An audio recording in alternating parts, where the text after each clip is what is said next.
Good afternoon, and thank you for joining today's discussion on the legacy of Nancy Reagan. My name is Emily Souza-Rakowski, and I'm a second-year graduate student pursuing my master's in public policy here at the Harris School. I have been a huge Institute of Politics enthusiast through my time here at U of C, and previously served as an IOP Fellows Ambassador. I am delighted to introduce our guests today, starting with our featured speaker, Karen Tumulty. Ms. Tumulty is a political columnist for the Washington Post, where she has worked since 2010. Her impressive career also includes long-term roles as a national political correspondent for Time magazine and journalist at the LA Times. No stranger to the IOP, Ms. Tumulty serves on the board of advisors and was an IOP fellow in the fall of 2017. Welcome back. Ms. Tumulty is here today to discuss her new book, The Triumph of Nancy Reagan. Having read her essay entitled How Nancy Reagan Helped End the Cold War, which appeared on the Washington Post on April 1st, I am eager to hear more about the book and the years of research that went into it. Our moderator this afternoon is Kate Anderson Brower, a successful author in her own right. Her best-selling books give insight into the inner workings of the White House and those who live and work there, including presidents, vice presidents, and first ladies. Ms. Anderson Brower is also a CNN contributor and covered the Obama administration for Bloomberg News. I'd also like to note that Shonda Rhimes has optioned her book, The Residents, for Netflix, so that's something else to look forward to. On behalf of the IOP community, thank you both for being here. Now I will turn it over to Kate.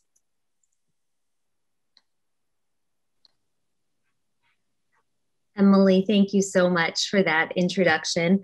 I'm very excited to be here with Karen, who I've long admired as a journalist.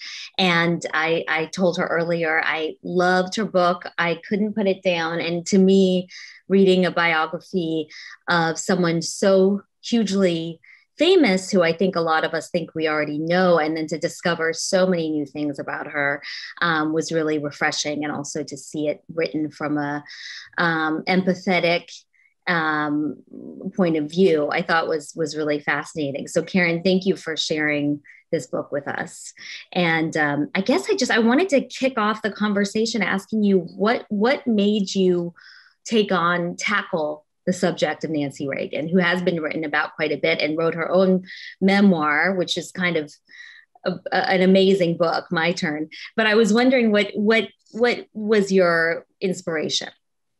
Well, thank you so much, Kate, and thank you, Emily. And let me say, first of all, how delighted I am to be back at the IOP, even virtually, because so much of my research for this book was actually done while I was a fellow at the IOP, where, for one thing, it was like whatever I was looking for, it seemed like the University of Chicago could dig it up for me, but it also gave me an opportunity for 7 weeks to sort of try and inhabit the Chicago world of the 1930s and the 1940s, in which then Nancy Davis lived. But the short answer here is this book was not my idea. Priscilla Payton, my editor, who's the chief of nonfiction at Simon & Schuster, came to me in the fall of 2016. And over the years, she and I had talked about all kinds of book ideas, and nothing really sort of grabbed me. And the truth is, I was a little scared about my own abilities to even write a book. But there was something about the idea of doing Nancy Reagan, who had died just a few months before that struck me that I knew the caricatures of her, that she was either a shallow socialite who didn't care about anything but fashion and China and redecorating, or that she was a scheming power behind the throne. I just knew there had to be an interesting story there somewhere. And I did spend the next 4.5 years digging into what I thought was a book about a woman and a marriage. It turned out to be a book about a presidency and her role in her husband's rise and in his presidency. And I'm not just talking about being his closest advisor. She actually affected major policies of the Reagan administration, and at its moment of greatest peril during the Iran-Contra scandal, She literally ran the rescue operation from inside the White House. So it took really a couple of years of research before all these little sort of threads of Nancy Reagan and Ronald Reagan and kind of what it was that brought them together, what bound them so closely together, began to make a clear picture for me. And, Nancy Reagan was not without her flaws, was not without her demons, and I do not shrink from any of that in this book. But I do think she was a figure of historic significance. I think one of the things that makes us compassionate towards her is her childhood, right? And you get into that with a lot of detail in the book. And I'm wondering, how do you think her childhood, her mother leaving her with relatives, and then, remarrying, and this sense of kind of the idea that she was a social climber, I think was always something that kind of stuck with me. But you almost give us a sense that she wanted stability in her life because she felt that she didn't really have, that people were going to leave her all the time. And that really sticks with you as a young kid, I think. So I guess if you could talk a bit about how her childhood shaped her and later her marriage and her approach to motherhood herself, because she had that terrible relationship with her children. And I'm wondering if you uncovered anything particularly interesting about her early years. Well, so Nancy, she was born Anne Frances Robbins in 1921, although for decades she would lie about it and claim it was 1923. But she was the product of a bad match between an actress and an unsuccessful car salesman. And really, by the time she arrived, her parents' marriage was already over. They went their separate ways very shortly after she was born. And then as soon as she was out of diapers, her mother decides to just leave her with relatives for the next 6 years so that Edith Luckett Robbins could pursue her own career. And as their son Ron told me, that really cast a shadow. These 6 years of this little girl just yearning for this absent mother, yearning for a normal family, casts a shadow on Nancy Reagan that never really lifts. And she is constantly convinced that no matter how successful she is, how charmed her life might be, the whole bottom could drop out at any moment. And then that is kind of confirmed for her 2 months into her husband's presidency, and we've just passed the 40th anniversary of the assassination attempt on Ronald Reagan. He came far closer to death that day than the White House let the country know at the time. But for Nancy Reagan, that seems to just confirm everything. And her anxiety at that point is just stratospheric. And it really does drive her to do a lot of very, in some ways, irrational things, including most famously relying on an astrologer to determine the comings and goings, the daily schedule of the most powerful man in the world. I think there's a big difference between her and Ronald Reagan here in that Reagan was deeply, deeply grounded in religious faith. And he believed that God had spared him from this assassin's bullet because God had a purpose for him. And Nancy Reagan was not raised in that tradition. In fact, her stepfather, and I should probably get back to her mother, was an atheist.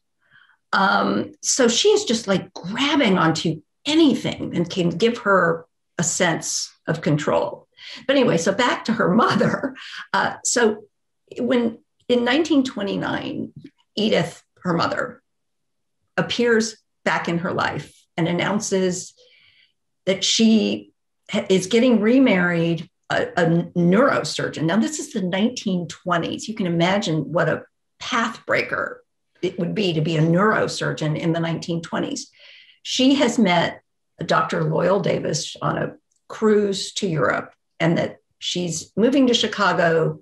She is getting married, and Nancy's moving with them. And so enters the second most important man in Nancy's life, this stepfather that she worships. But what you also see with Edith is that her talents as a networker far exceed anything she ever does on the stage. So that while Loyal Davis, who's a kind of cold, forbidding figure, certainly has his professional accomplishments, it is really Edith and her networking in political circles, in theater circles, in charity circles, basically propels this couple into the cream of Chicago society.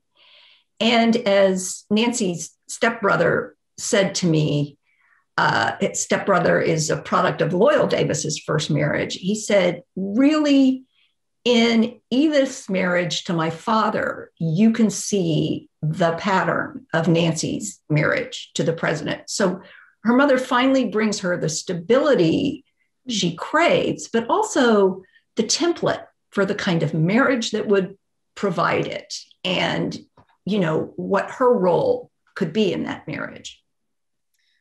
You talk about Nancy being the street fighter in this relationship. She handled all the nasty business. I think that you quoted Edmund Morris saying that. Did that street fighter attitude come from her mother, in a sense, that there was this kind of veneer of, you know, cocktail parties and schmoozing, but really if someone crossed Ronnie, they were out? I mean, famously, right, she got rid of Don Regan. And so I'm wondering, are there other examples of times where she, you know, injected herself and basically got people fired because she didn't think they were loyal to him? Oh, from the beginning. And the thing to understand about Ronald Reagan is he comes from his own difficult childhood. He is the child of an alcoholic. It leaves him with a kind of detachment. As much as people remember him as affable, genial, having this incredible talent at connecting with the American people, he is a very solitary figure, a very conflict-averse figure. Nancy comes out of her childhood with this incredibly attuned instinct about people, a real radar for trouble. As James Baker, later Secretary of State under Bush, but under the Reagans, White House Chief of Staff, told me her instincts were incredible. In fact, they were better than his. So when Ronald Reagan decides to go into politics, his agent, a guy named Taft Schreiber, is having lunch with his political consultant. And he says, you know what, you're going to have to find somebody who can fire people, because this guy's never going to do it. He's just too conflict averse. And really that becomes Nancy's role. And yes, Don Regan, most famously White House Chief of Staff, she gets him fired, but she's also a major reason that, for instance, the Reagan administration went through 6 national security advisors. It's amazing that she was able to protect him. You know, you say, and I think one of the best points in this book, and I haven't heard it referred to this way before, is that Reagan was the Teflon president, as we know, but that means Nancy was the Velcro first lady. Everything stuck to her, like you said, with the china, even though it was all private donations, I think, right?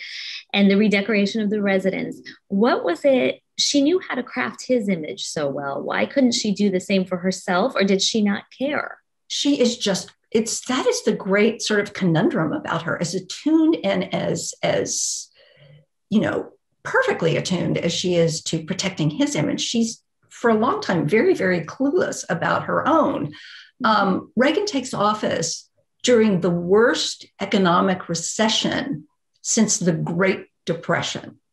And this is not the moment for a first lady to be going out and collecting hundreds of thousands of dollars from private donors to redecorate the private living quarters of the White House, or to be collecting from other donors enough money to buy $1,000 a place setting set of china. By the way, Eleanor Roosevelt also got in trouble for buying fancy china during the Great Depression, although she used government money to do it.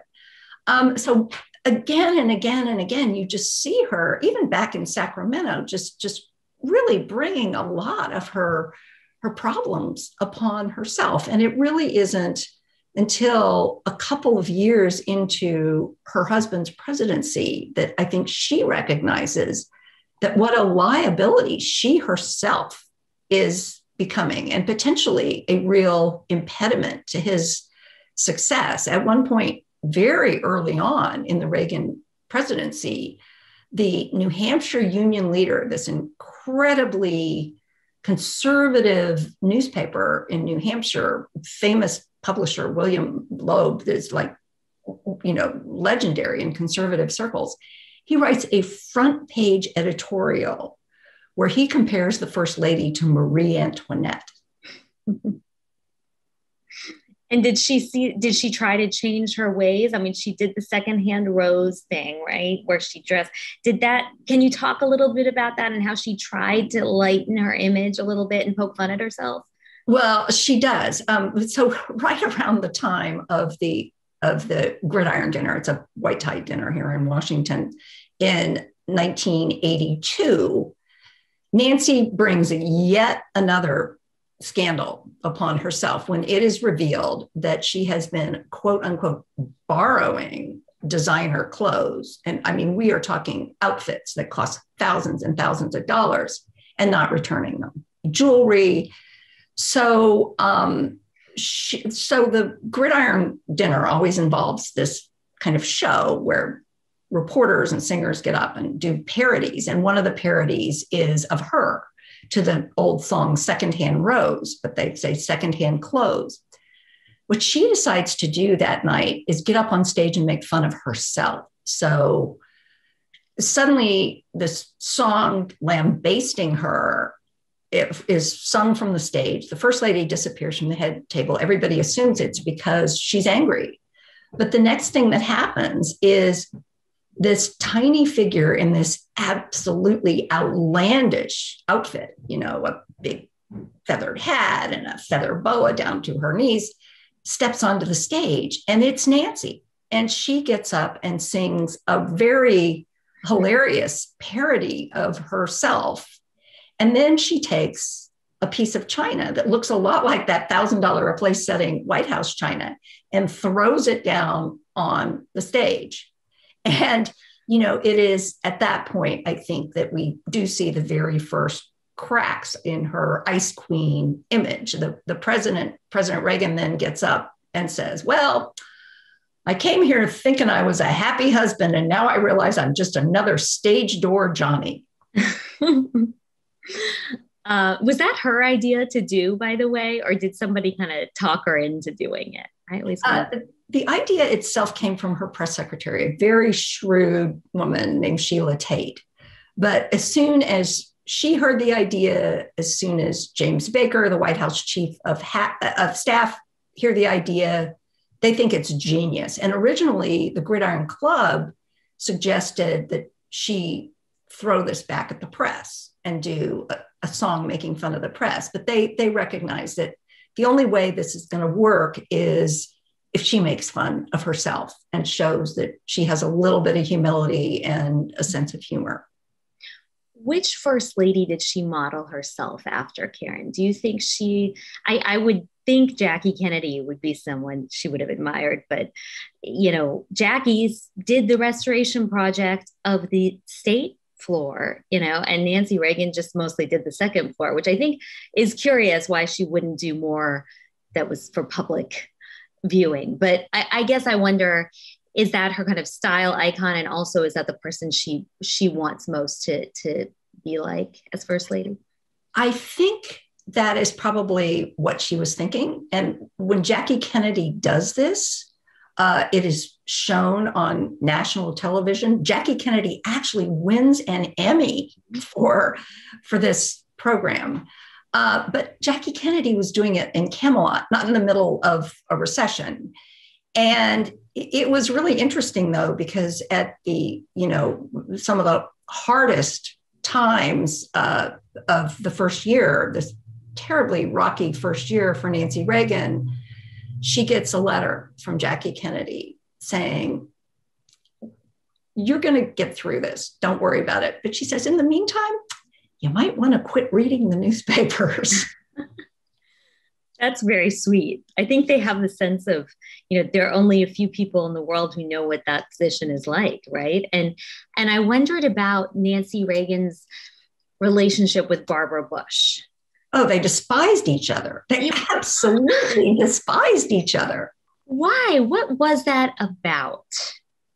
Well, let's start with the 1980 campaign, the primary. It was brutal.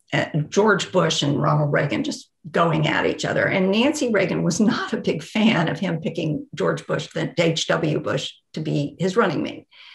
And, sometimes I think the principals, until now, they've all been men, but sometimes I think the spouses have a little harder time than the principals themselves sometimes letting go of all this. And certainly Barbara Bush never let her forget who she thought should have been sitting in the Oval Office, not attending funerals of foreign leaders.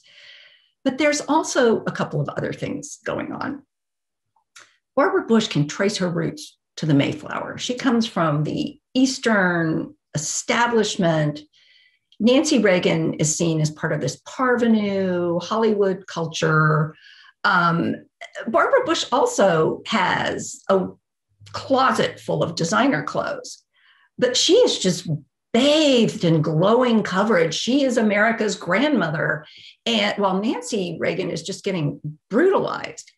But I think also on a very kind of fundamental level, Barbara Bush awakens a lot of Nancy Reagan's insecurities. The Bushes are surrounded by this large, loving, functional family, kids, grandkids, and the Reagans, and we can talk about this a little more, are incredibly dysfunctional.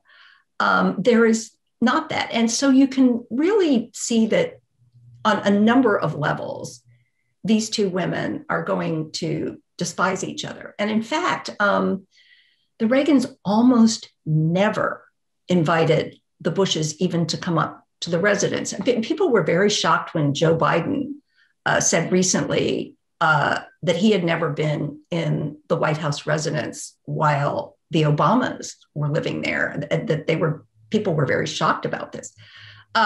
This is not, I immediately thought of the Reagans and the Bushes. I was surprised by that too, because the Bidens and the Obamas were close, certainly closer than the Reagans and the Bushes. And I completely agree that it's interesting that George Bush 41 and Reagan were able to have this decent partnership, this good partnership, and then to have the two wives kind of dislike each other so much is kind of a sad thing. And I don't know if the press also pits women against each other too. I think so. And another factor here, by the way, is that George H.W. Bush takes office as vice president, intent on running for president himself in 1988. And whenever you have a vice president in a White House, and we've seen it over and over and over again, I certainly saw it when I was covering the Clintons and the Gores, there is always a bit of suspicion when the vice president does anything, that the president's circle is always wondering if he is carrying out the president's agenda or whether he has his eye on his own political future.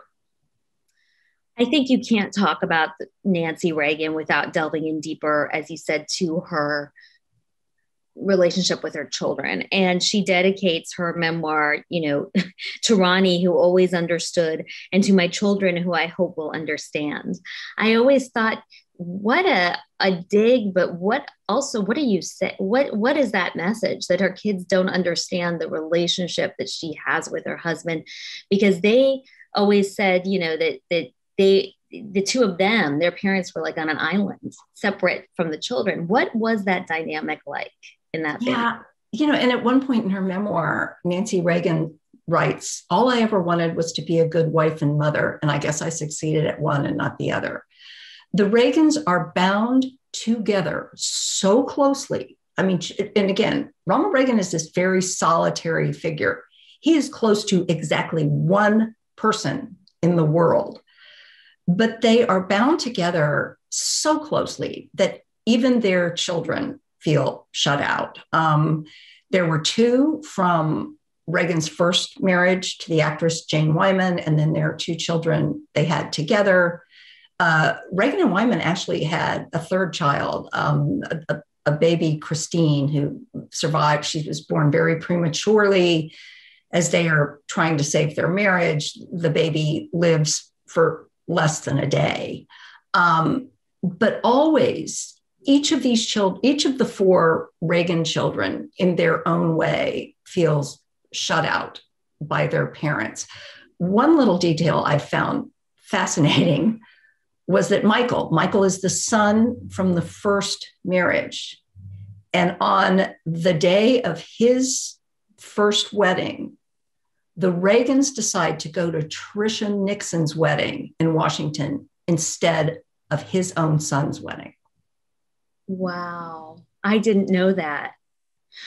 That's, oh gosh. And is that part of this lifelong grudge that Michael then has? I mean, he didn't go to her funeral, right? Right. And another thing that you have in the book that I had never heard of was that Michael had been, sexually assaulted. And there's a scene in the book that you describe him telling his parents, and that was just being so emotionally vulnerable. How did you discover that? I mean, maybe I missed it. Well, he wrote about it in his own autobiography. And one thing, though, that I was really struck by in this scene, he is an adult by this point. He is at the Reagan Ranch, and he is abused by a camp counselor in summer camp who also took photographs of him. So Michael Reagan is tormented his whole life by the idea, as his father is getting famous and going up in politics, knowing that there are these photographs out there of him as a child being sexually abused, and terrified that these are going to become public. So finally, he decides to tell Ronald and Nancy Reagan. By then, Reagan is president.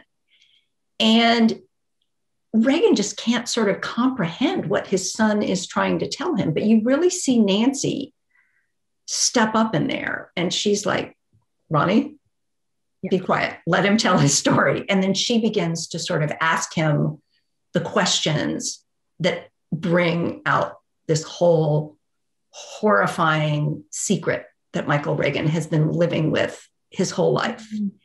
And it is really interesting because it is at that moment that is the first time he ever tells Nancy Reagan that he loves her. That's just an amazing story. And you're right. I mean, the way it reads is that she kind of says, what he's trying to tell you is this, Ronnie, right, that this happened. Had you come across stories about her being abusive to Patty? I think Patty wrote about that, right? That she had been beaten by Nancy Reagan. What was your feeling about that in your reporting? Do you think that was true, or what have you heard about it? Well, I sort of let each of the Reagan children tell this story their own way. And when I was talking to Ron and asking him about Patty's accounts of her mother sort of regularly slapping her, his response is, well, I don't quite remember our household being quite like this. Is her story. She can tell it. He said, we weren't abusive. He says, Jane Wyman used to beat those kids with a riding crop. And in fact, Michael writes that in his book, that his adoptive mother, Jane Wyman, when he was naughty, would beat him with a riding crop on each of his legs.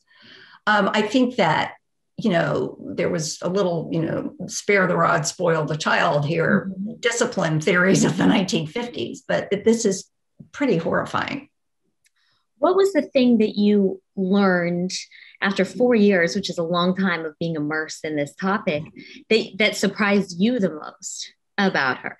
I really do think it was her impact on policy.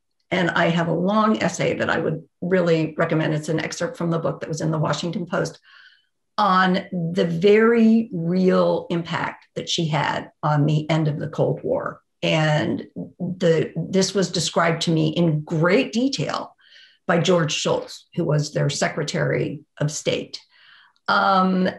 James Baker, for the guys who were smart enough, for the guys in the Reagan White House, James Baker, in fact, is White House Chief of Staff, primarily because Nancy Reagan, he barely knew the Reagans at the end of the 1980 campaign, but it is Nancy Reagan who really brings him in and gives him the top job of the White House.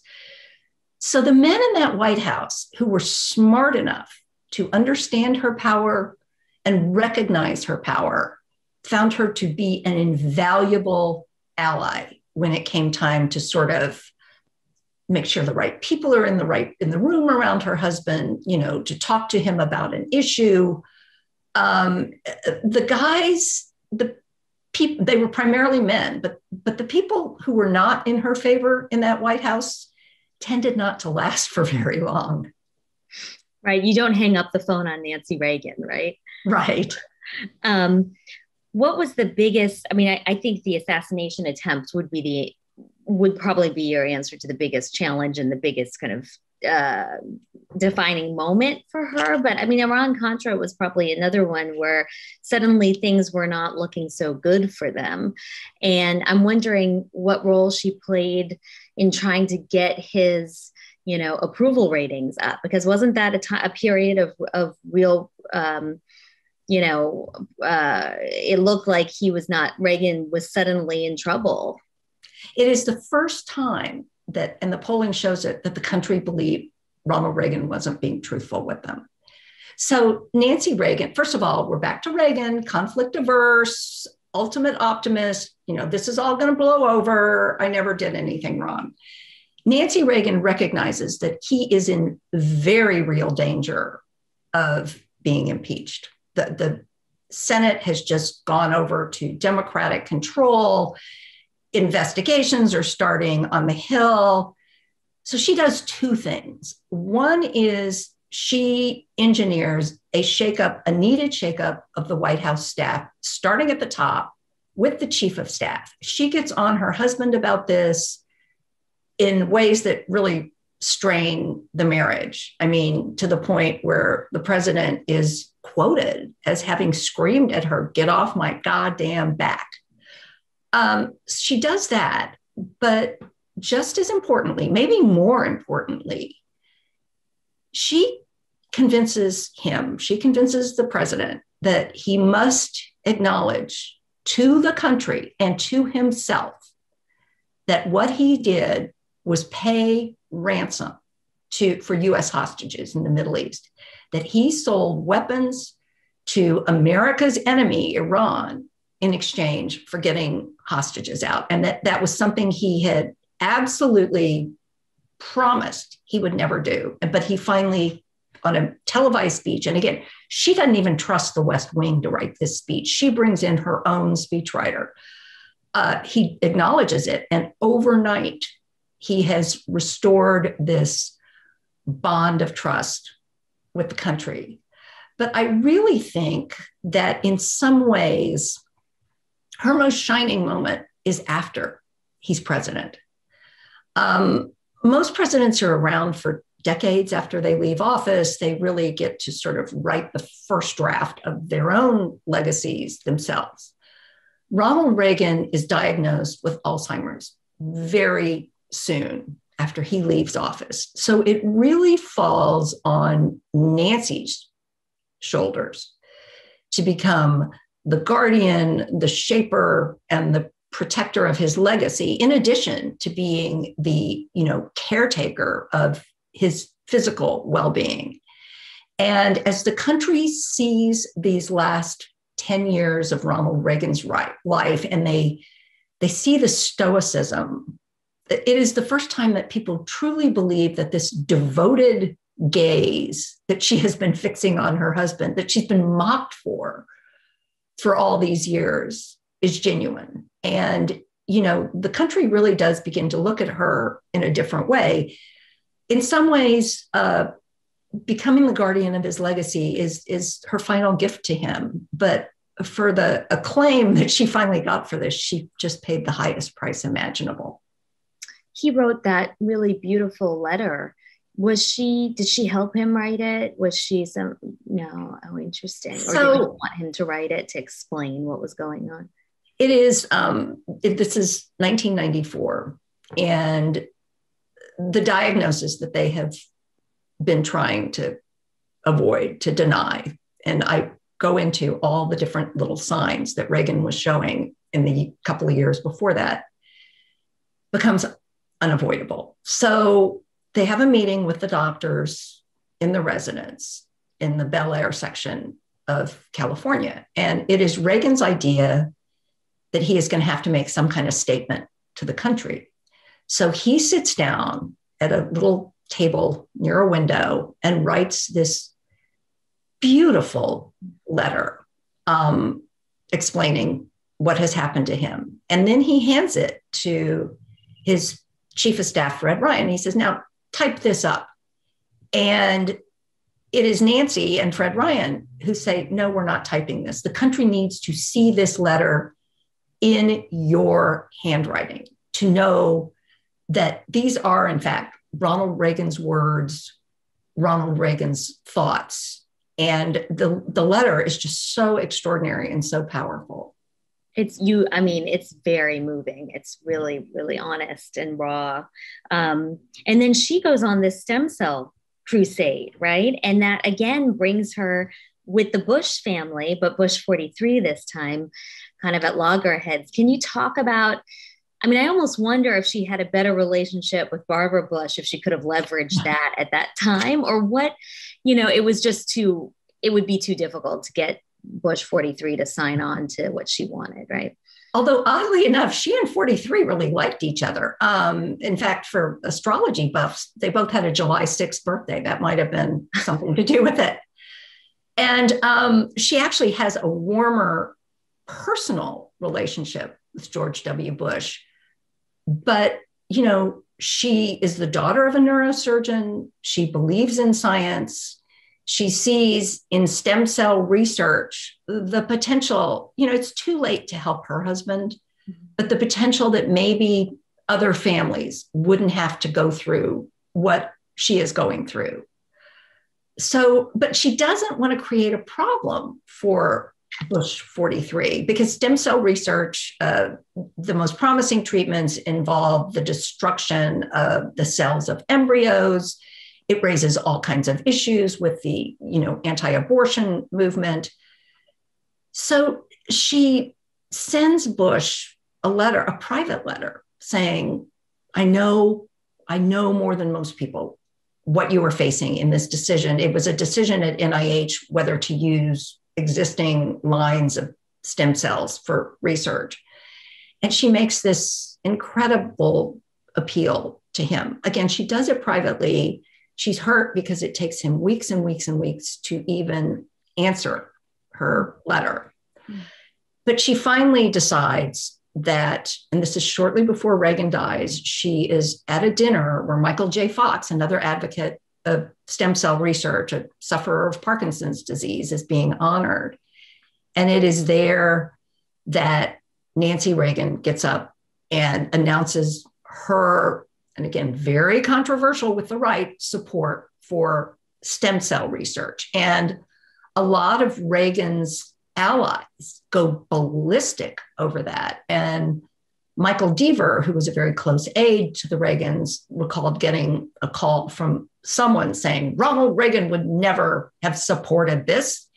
And to which Michael Deaver replies, well, Ronald Reagan hasn't had to spend the last 10 years taking care of Ronald Reagan. So she really stood up for what she believed in. She did. And interestingly enough, too, people forget Ronald Reagan, as governor of California, signed the most liberal abortion law in the country. Although he is later, he is all along really, a great opponent of abortion rights. But Nancy Reagan announces in 1994, after he is out of office, she says, yeah, I'm against abortion too, but I really think it ought to be a woman's choice. I know we have to go to questions soon, but one thing I want to make sure I ask you, because of the moment that we're in right now, where, racial justice is so much at the center of our national conversation. And it makes me think back to the war on drugs, right? And DARE and all of that she was behind. Just Say No.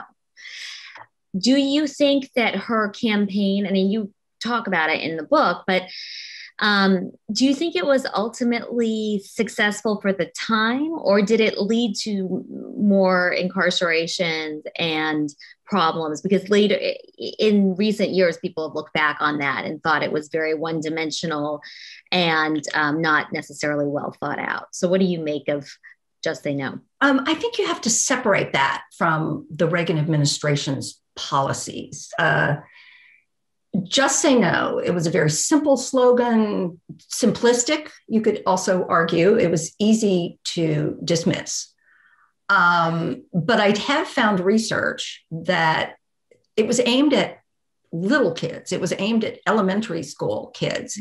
And you do see there's something called the Monitoring the Future Project, where you can see that the attitudes of young children toward, do you think it's okay to smoke marijuana? Do you think it's okay for your friends? Would you be critical of a friend if they did it? You really do see attitudes of kids change during the 80s. And then once the Reagans are gone, they change back. But the policies of the Reagan administration were, yes, that drug abuse was not a health issue. It was a law enforcement issue. They incarcerated a lot of people, a lot of men of color. And so a lot of people thought, well, Just Say No was just this kind of family-friendly cover. And, there's justification for that. But there is a moment close to the end of her husband's presidency where Nancy Reagan goes to the United Nations and gives a speech. And she criticizes her own husband's administration because they are trying to, crack down on suppliers overseas, the campesino in Peru or the poppy grower in Afghanistan. And she said, unless we are willing to deal also with the investment banker who goes out and scores some cocaine on his lunch hour, we're not going to solve this problem. We've got to think about our own demand side here. Mm-hmm. It is a much more balanced message on drugs. It was a great relief to a lot of the delegates from other countries who were in the audience. But as George Shultz told me, the drug bureaucracy in the Reagan administration went bananas. The speech makes the front page. And Shultz said they were really trying to get her to kind of tone down the message that this drug problem is this country's fault as much as it's any other country's fault. What do you, now we're in 2021, we have this pandemic that has really changed the country for a year. I'm wondering why you think she matters now. What is a lesson we can learn from her as First Lady, or maybe something that you'd want Dr. Biden to read in this book? Well, the thing about First Ladies is that each of them has to figure out this job on their own. Each of them knows their husband, knows his strengths, knows his weaknesses. But as I write in the book, when the word powerful is used about a first lady, it's never intended as a compliment. And so, I just hope, again, I think that Nancy Reagan, for all of her flaws, for all of her demons, is a figure of historic significance in her own right, and that she was exactly the partner that Ronald Reagan needed. Other presidents have other kinds of partners, and I don't know. I've always been fascinated with seeing so many of these first ladies find their own way. And certainly we've seen more than a few have a rough go of it in the last couple of decades. It does seem to me, though, that people want to like the first lady, right? There is a sense that even we saw with Melania Trump at the beginning, her approval ratings were better than his. But then they would, when she would seem more aligned with her husband, I think that always broke badly for her. She did more interviews. I feel like with first ladies, there's a sense of how much do we want to hear from them? And do you feel like Nancy Reagan was ever able to really be herself, and that you're right, they never really can be. And she never wanted people to know how influential she was, right? So what great pains did she take to hide that influence in public, do you think? I think that if she had shown a little more vulnerability, a little more complexity, that people would have understood her better and might have even loved her for it. And I write about other first ladies in the book. Who really transformed the role was Betty Ford. Yeah. Who stands up, disagrees with her husband about the Equal Rights Amendment. She said, just because I'm first lady doesn't mean I have to shut up. And at one point, the White House press secretary in the Ford administration says the president long ago gave up any idea that he could keep his wife from saying what she thought. And Rosalind Carter, she was criticized for sitting in on cabinet meetings and National Security Council meetings. Like, how dare she? Our expectations of our first ladies, we have just been so hard on so many of them. I think that I totally agree about Betty Ford and what she did after she left the White House. I mean, when she was in the White House, she talked about her breast cancer diagnosis. Then she left and she talked about addiction. And I think that there was something that Nancy Reagan was never able to make herself vulnerable, right? One student wanted to know about, they're asking a question that I kind of already asked, but how did or might she have considered the mixed views of her lasting impact on the Black community in America? So, do you think that, I guess you already answered the war on drugs, but she kind of had an outdated view. I think you have to look at her in the context of the time, but I don't know if she was outspoken in terms of, I certainly wouldn't consider her a feminist, right? And I don't know where she stood on issues of race either. Was she someone who was more forward-looking than her husband, more progressive than her husband? In many respects, she was, but I do think there is a real silence on the subject of race. Again, there are people who will draw a through line from our problems in the country today to the Reagan administration. I think you can actually go back to the Nixon campaign strategies to see some of the underpinnings of our racial problems in this country. And even LBJ, when he signs the Voting Rights Act, realizes that essentially he's giving the South away to the Republicans. So again, the through lines of a lot of our racial issues in this country, and thank goodness that we do seem to be having a moment of reckoning here, although it seems like every day's news is another reminder of how far we have to go. This is a subject that you just really have to take a really long lens on. Mm-hmm. I wondered if and we talked a bit about this in the virtual green room, but we talked about how the Secret Service relied on her to get Reagan to wear his bulletproof vest, which Reagan called his iron t-shirt. And I just thought it was interesting that, Nancy Reagan rarely wore hers. And yet you describe in the book kind of this look that she would exchange with the Secret Service when it was time for him to make an appearance, I guess on a day where Joan Quigley said it was okay to go out. How did that play out? And how did the Secret Service kind of use her to get him to comply?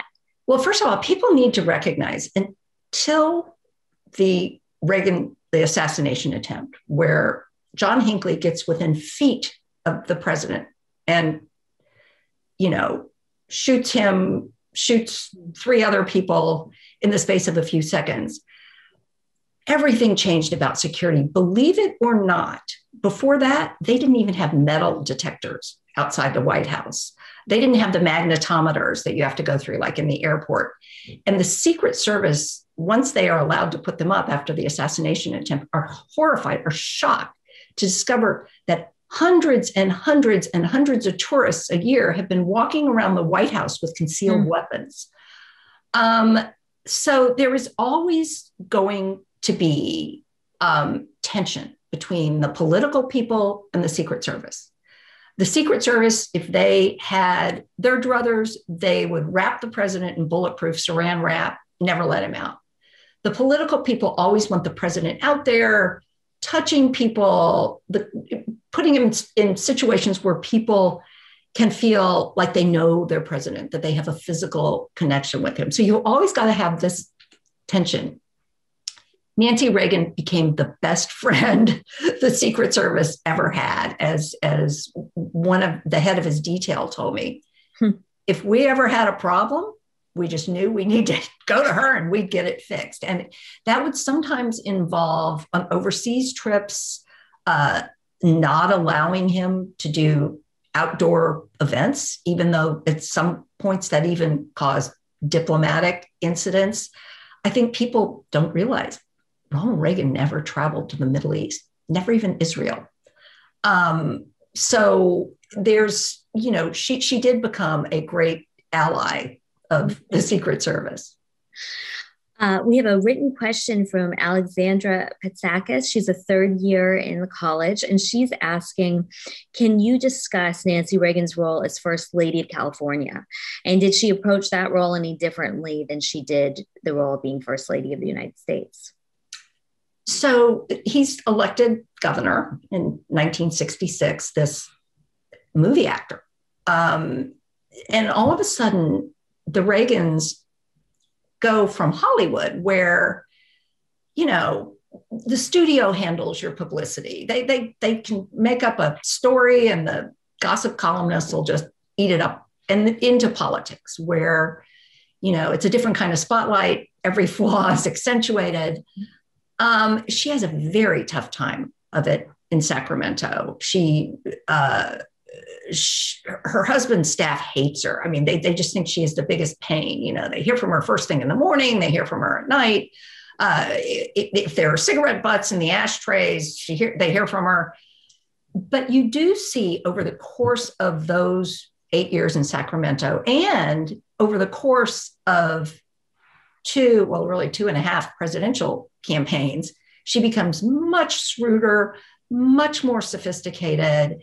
And, by the time they get to the White House, yes, she makes some huge, huge errors, but she has figured out politics in a way that, again, her years in Sacramento were quite rocky by and large. I keep wondering what she would think of Dr. Biden teaching. Do you think she would approve? And did she ever talk about whether First Lady should have a job? Well, actually, I have in the book a letter that she got from a young woman, a newlywed, asking, what's the secret of a successful marriage?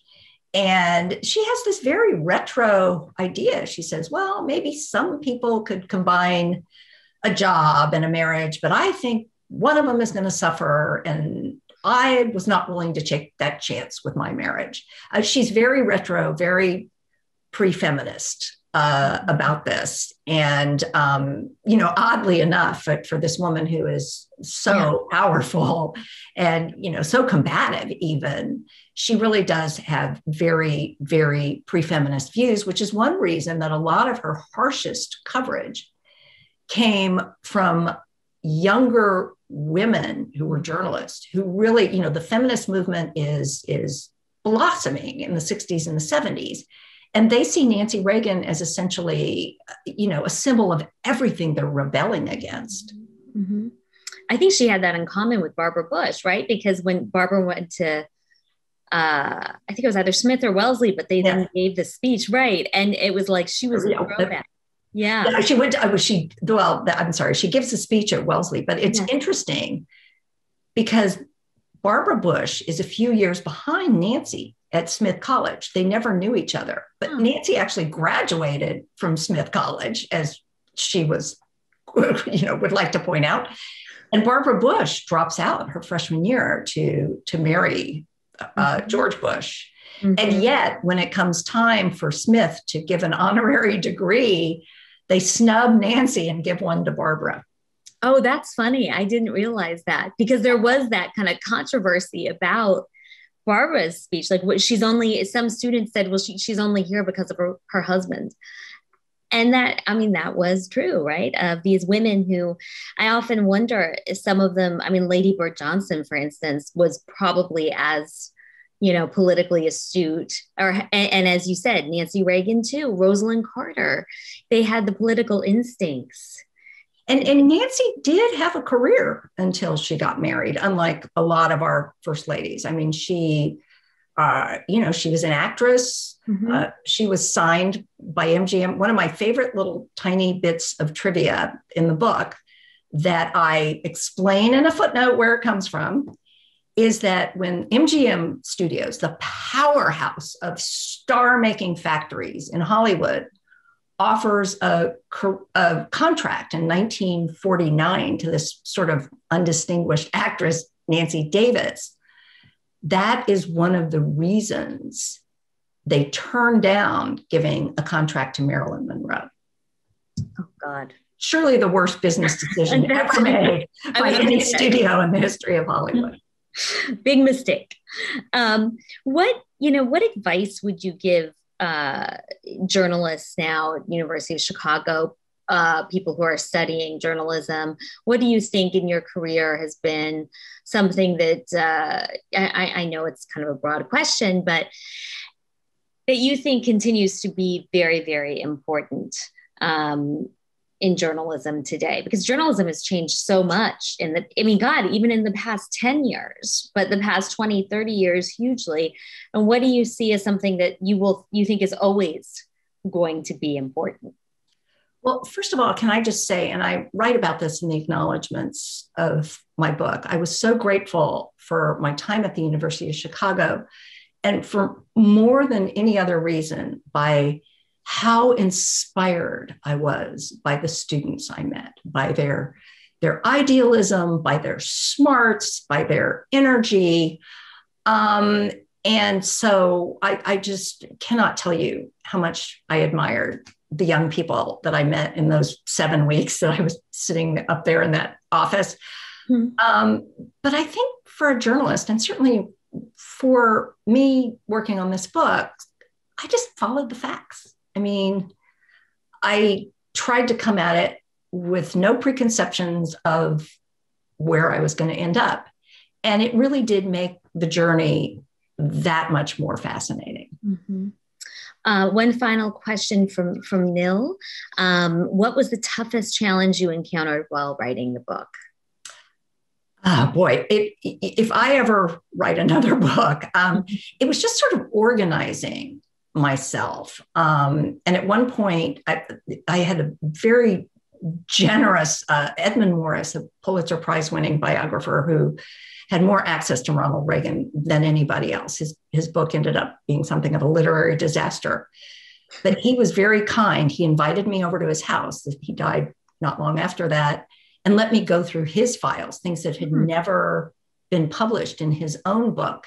Wow. And I was able to see how organized this man was and how he had his research just all laid out. And I realized, oh my God, I'm just a mess. Did you do an outline? I asked this because I know you do and regret it. No, it's because this was Simon and Schuster's idea. I walk into this with no book proposal, no outline, and for much of the first year, just convinced I'd made a terrible mistake. And then one night when I'm having one of my many, many sleepless nights worrying about this, I'm deep into a Lou Cannon biography of Reagan. And there's this one sentence, and it says, Ronald Reagan always knew where he wanted to go, but she had a better sense of what it was going to take to get there. And I went, oh my God, I have found my North Star. So I told that to Lou, and he said, I don't even remember writing that. And thank him for getting you to sit, because the hardest part of writing is sitting down and actually doing it, right? It's the research is not as hard as the putting it down pen to paper.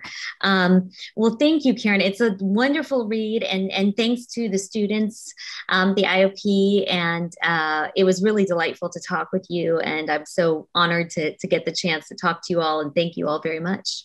And thank you so much.